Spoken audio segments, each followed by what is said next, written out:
Today there are a lot of interesting updates from the Kursk direction. After over a month of preparations, the Russians initiated a new wave of counterattacks to recapture Malaya Lokhnya from two axes of advance with the engagement of North Koreans.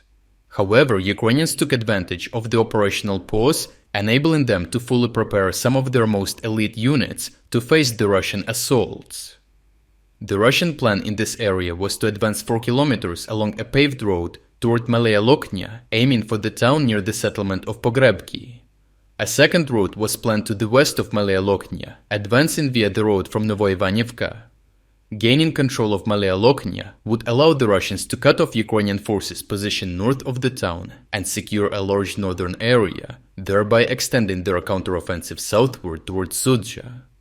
Some of Ukraine's most elite and experienced units, including the 47th Mechanized Brigade, 82nd Airmobile Brigade, 17th Mechanized Brigade, and 80th Airmobile Brigade, were tasked with defending this area.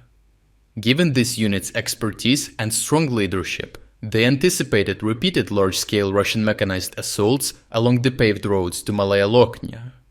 Recognizing that the Russians could only attack from two directions due to the limited road access, Ukrainian commanders prepared by deploying substantial drone units and implementing remote mining along these roads to counter the assault.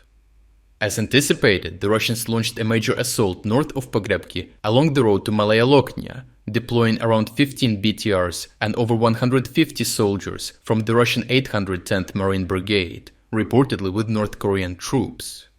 The assault hit landmines immediately, wiping out the first 3 vehicles and an entire platoon before reaching Ukrainian-controlled areas. By the time Russian forces entered Pogrebki, 5 of the 15 BTRs had already been destroyed by landmines alone. Ukrainians then destroyed 9 more BTRs around Pogrebki using a combination of drones, landmines and RPGs, forcing a desperate Russian retreat.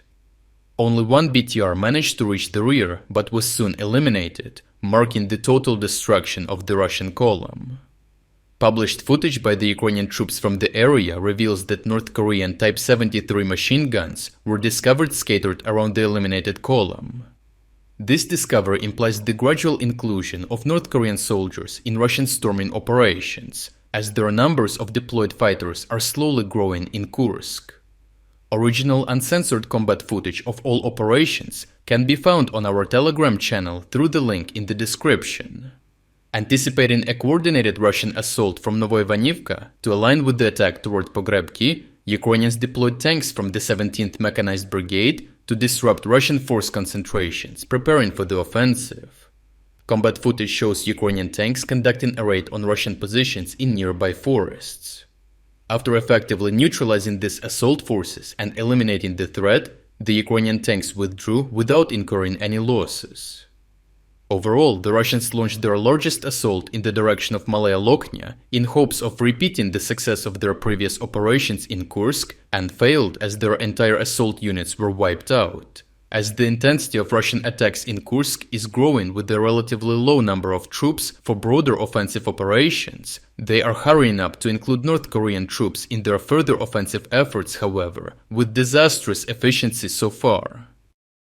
If you're against the invasion of Ukraine and you want to support the work that I am doing, consider making a purchase in the online store UA Supporter. Here you can find a lot of products with Ukrainian symbols to not only show your support for this channel, but also for Ukraine. The link to the online store is in the description. Thank you for watching this report, and I will see you in the next one.